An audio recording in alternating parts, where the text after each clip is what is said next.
Well, we hope you're ready for some racing because there is no place like Kansas. And yes, we know that's not exactly what Dorothy said, but it's what we're going with on this episode of Around the Track. Carla Metz, Gabe McDonald. Yeah, you're in for a treat on this weekend as we got the athletics and the teardowns. Jeff Gluck calling in to help us break down the race out of the Midwest, plus the Xfinity Series on a break this weekend. But we had a chance to sit down with Haas Factory team Sam Mayer, hear from him, and we've got a few more updates on the Xfinity Series as a whole, plus an inside look at NASCAR Season 2 of Full Speed on Netflix. Yeah, looking forward to that. But first, it's the reason that we're all here. Kansas Speedway playing host to the Cup Series this weekend, and talk about a driver-friendly track. They love racing on this 1.5 mile asphalt surface for many reasons, but one being that there are multiple ways to find speed here in that next-gen car. Clean air, of course, still important, but drivers able to run different lines, the middle, the bottom, against the wall. Those that run the top, though, they really have the best advantage here, and drivers are going to also have the same tires and aero package as they did last week out in Texas, so it gives this field Sunday plenty to work with. Really strong, and obviously you always want to be better, so every week you continue to try and learn something about your race car to get better for the upcoming weeks ahead. But yeah, we're performing well. And then Kansas, it's like the opposite. It's one of my favorite tracks. I love going there, and I think every time we go there, we pretty much have a shot at it. So looking forward to that one. Kansas is pretty smooth as well, so there's a little bit of things that you can take over from one to the other there. So yeah, I mean, it's kind of nice to have them packed up, because then you can make a gain from one to the other, right? You can kind of work on your setup, because that's what we got these days, right? It's not like we're going to go out there and practice like we used to, so and sling springs at and stuff. So you may try something at Texas. If it doesn't work, you're going to do something completely different at Kansas, and it's the way we've been doing things lately.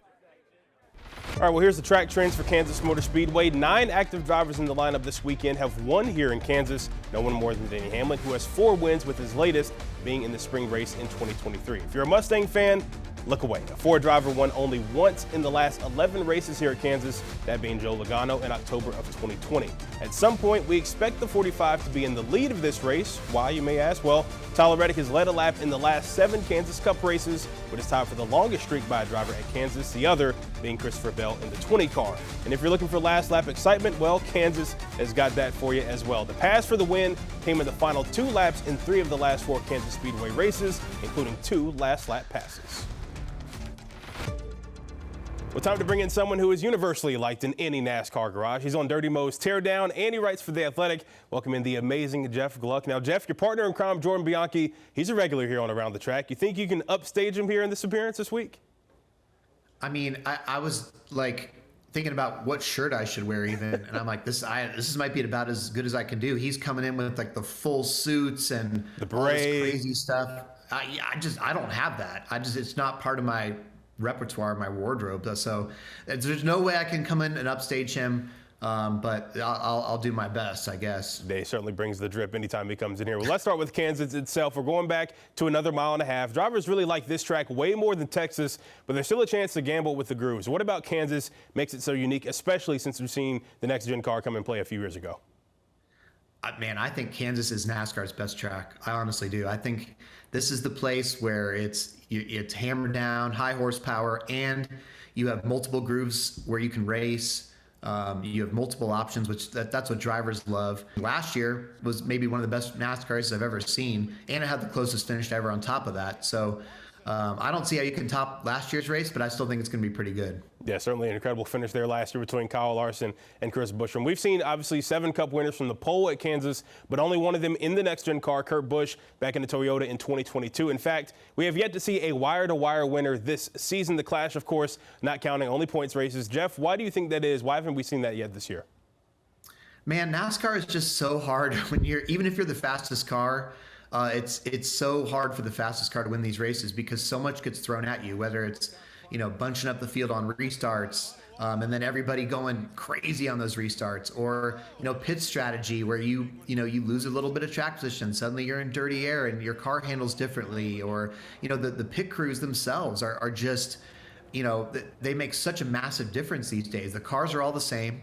So you might be the fastest car to start the race, you might win the pole, but if you get in 10th place and you're driving the same speed as pretty much everyone else, there's not a lot of ways to get back to the front there. So, you not only have to get that track position, but keep it for the entire race. Yeah, pit strategy definitely important there. And Team Penske, it took them a while to get going this year, but now they're recently on a roll. 2 wins in a row. 2 weeks ago at Talladega, we saw Austin Cindric. Last week at Texas, Joey Logano. Now, they've made it very obvious that all the focus from the Cup shop now goes to the 12 team and Ryan Blaney. What does he need to do to make it a clean sweep or playoff drivers for Roger Penske? Obviously had a lot of DNFs and bad luck so far this year for the 12 team. Man, honestly, as crazy as this sounds, like I wouldn't even do anything different if I was Blaney, because I think Blaney's arguably been the best car that they've had, the fastest car they've had this year. And yeah, he's the one without the win, but it's like they've just had some bad things happen. They've had some bad luck, bad situations. But I mean, honestly, like despite him not winning, if I was going to pick anybody right now to like say who's the championship favorite, like who would you pencil in there for Phoenix?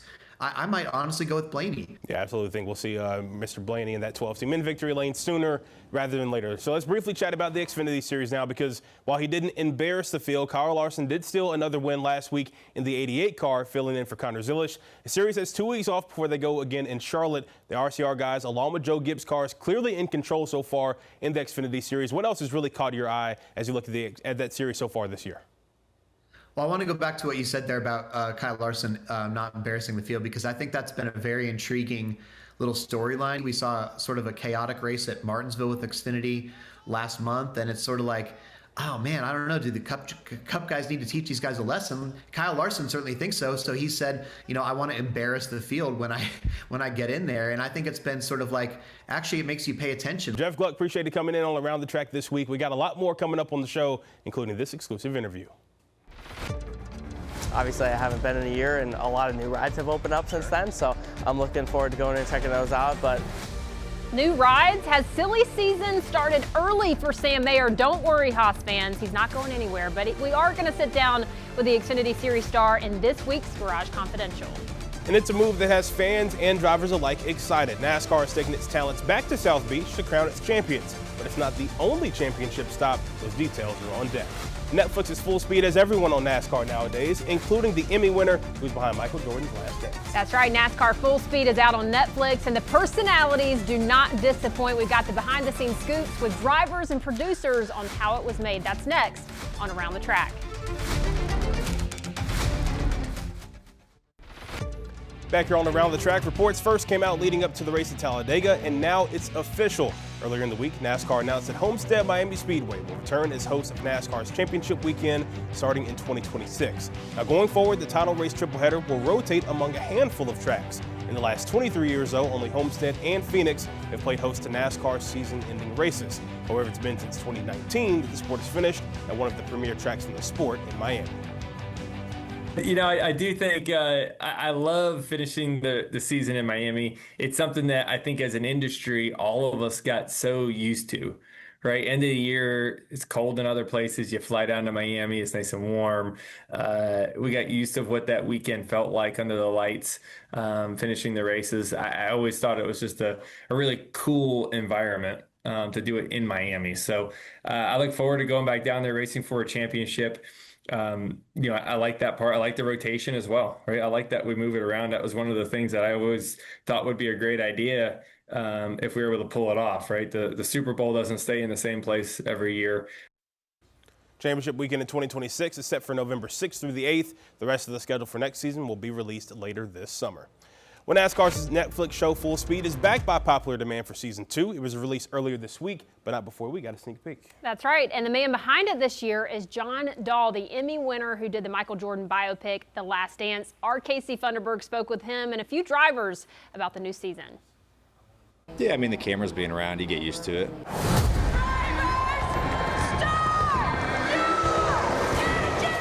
When it comes to NASCAR, you probably think of roaring engines and high speed. But as the Netflix docuseries Full Speed returns for season 2, there's a lot more under the hood. Selfishly, I think it's the best season ever, mainly because we won the championship. We get to watch the whole thing all the way through. But I think for us, it's like a really cool home video, right? Where like years down the road, I started thinking like when I was watching, how cool this would be for my grandkids to watch one day and say, oh, look what Grandpa used to do. This is kind of neat. The new season dives deeper into what drives the people behind the wheel. And Senior Vice President of Content, John Dahl, hopes to bring a more casual fan to the sport through storytelling. We should always be looking for ways to give people reasons to care, to get invested in our sport and the people who make our sport the great sport that it is. So if you look for those characters, those storylines that can compel people to keep coming back and want to see the races and see how it all turns out, I feel like we've done our job. Dahl, who was one of the original executive producers on ESPN's 30 for 30 series and a lead executive producer on The Last Dance series, wanted to try something different and have the new season released during the NASCAR season. May is like prime racing month. So if you can come in and deliver great content that fits just what people are thinking about right now in the sports world, then I think that's what you want. I tried to give them a bunch of access, trying to get some raw stuff of emotions and kind of what the week is like and the weekend is like, internally in the team. But hopefully everyone enjoys it. I think I watched some clips. I didn't want to ruin it all for myself. I mean, for the parts I was in, I know what happens. It also gave editors more time to craft the driver's stories. The story of Daniel Suarez is such a good one. You get to know Daniel really well, which I think is so important right now, especially this season with our Mexico City race, and Daniel's from Mexico. You understand what he went through just to get to this country and to have a chance to race and fulfill his dreams. He talks poignantly in Full Speed about his dad. And we get to see a visit at some point where his dad comes and sees his classic, VW Beetle collection. Sam Mayer is fighting his way through NASCAR's Xfinity Series. Some say he could be the next to go to the big show on Sunday. So what's his X factor on the track? You're about to find out when we go one-on-one with the number 41. And the Clash is known for rocking the Casbah, but could the preseason race be on the move again? NASCAR's international efforts have been heating up, and we have an update coming up next on Around the Track. While NASCAR continues to try to take the sport internationally, it will still begin on U.S. soil. Ben Kennedy, NASCAR's EVP of Racing Innovation, says the Clash will more than likely stay in the United States. Now, NASCAR isn't ruling out taking it abroad, but feels it has a good thing going with moving it around every few years. Later this year, the Cup and Xfinity Series will do a street race in Mexico, and sources tell us that a race in Canada is likely within the next year or two. The last few clashes have been held at Bowman Gray Stadium and the LA Coliseum. And the NASCAR Xfinity Series is off for the next 2 weeks, but RCR driver Jesse Love is not. The Xfinity driver just added 2 more Cup starts this week. He's going to pilot the number 33 Chevrolet this weekend in Kansas for RCR. He also added the Richmond Cup race on August 16th to his schedule. Love recently ran, if you remember, the 62 car for Beard Motorsports in the Cup race at Texas, and is going to also drive the 62 at Indy in June. The Xfinity Series will return to action Memorial Day weekend at Charlotte Motor Speedway on the CW. And since they are on break, it is the perfect time to take a look at the standings and where things sit before they go back racing. And of course, no surprise with who is still at the top. It's your reigning Xfinity champ, Justin Allgaier. He's got 2 wins on the season.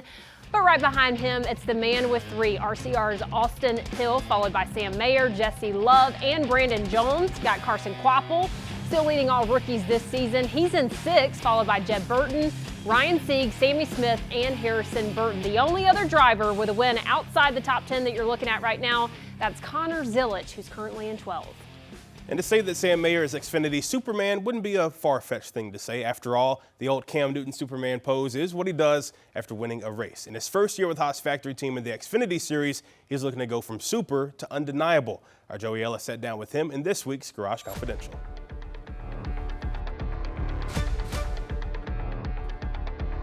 All right, Sam Mayer drives the number 41 for Haas Factory Team here.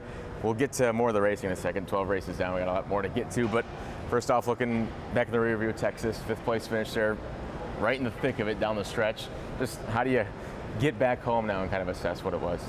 Yeah, we had a really up and down weekend all weekend. So we didn't get to practice and qualify on Friday because it got rained out. So our first laps on the racetrack was just green flag racing. So guys at Haas Factory Team put together a really good Andy's Frozen Custard Ford Mustang this weekend. And we fired off really good. I was pretty confident what we had as a race car, as a race team with our race car, and we were right there in the mix pretty much the whole day, and then we got some damage with a restart incident, but we were able to kind of battle back around and have a shot there at the end. New team for you. You have previously won all of your wins in the Xfinity under Junior Motorsports. Now a new team. We were talking about it. Just very big operation here. A lot of moving parts, a lot of moving pieces.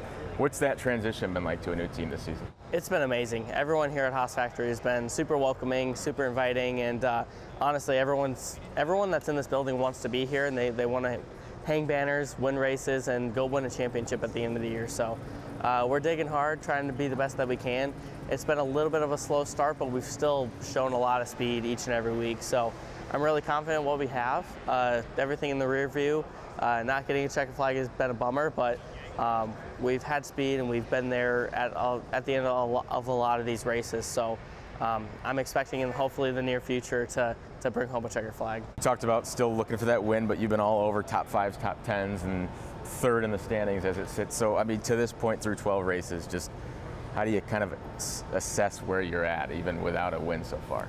I think that we've done exactly what we needed to. Showing up to the racetrack prepared and showing up with a car that's capable. That's really all you can do. And racing's hard. Like there's 38 guys out there, and each and every week there's 15 that can win. So being one of those 15 guys every week and showing up with your absolute best is all you can do. So I'm pretty confident in what we have. I know that we should probably have 2 checkered flags by now, and we could have way more, but it's just not how the cookie crumbles, I guess. But we've worked really hard so far, and we're building and getting better each and every week, and that's all you can ask for. You guys get I'm sure, a much needed 2 weeks off now before you then return to Charlotte Motor Speedway, a place you've fared very well. What is it about getting back to that track that you race so well when you're there? Honestly, it's kind of funny because when I first got into the series, I was more of a short track and a road course guy, and I felt more confident at those facilities, whereas now I almost feel more confident at the mile and a half than anything, and it's kind of flip-flopped. Half of my wins are mile and a half wins, so it's really interesting, and I've performed really well at all those racetracks, including Charlotte.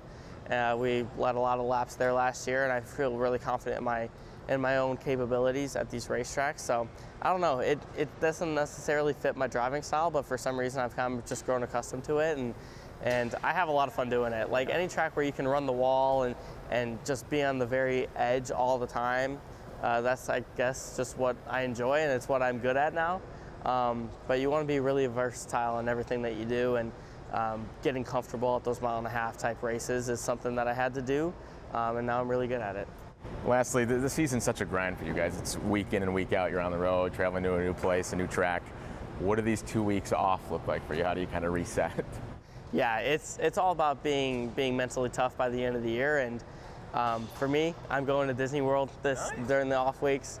It's something that me and my girlfriend do pretty much once a year during our off weeks in May, and I'm really looking forward to it. I think it's going to be a lot of fun.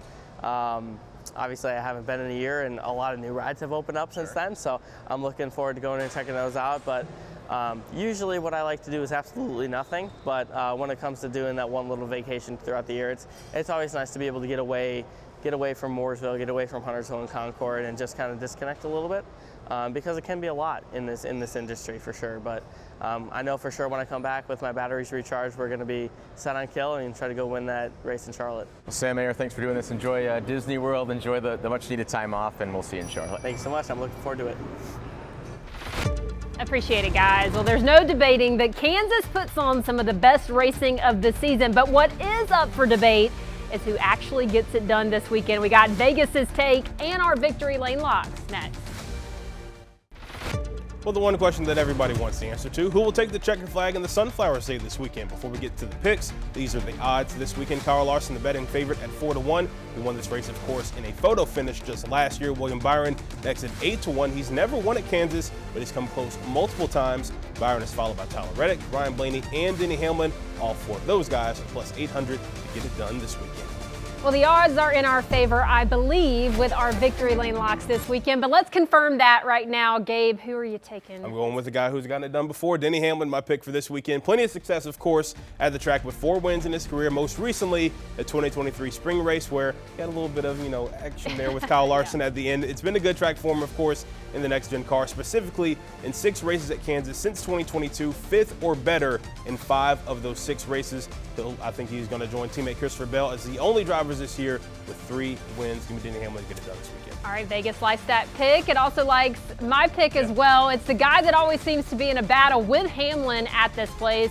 I'm going to take the number 5 of Kyle Larson, won here twice before, with the most recent win coming last May. I think the Hendrick camp, of course, could be strong all around here, but Larson and his crew chief, Cliff Daniels, seem to have this place figured out. I just really feel like it could be another strong showing for him. But either way, we know we're in for some real racing this weekend. That's going to do it for us on Around the Track. We'll see you next week ahead of the All-Star race.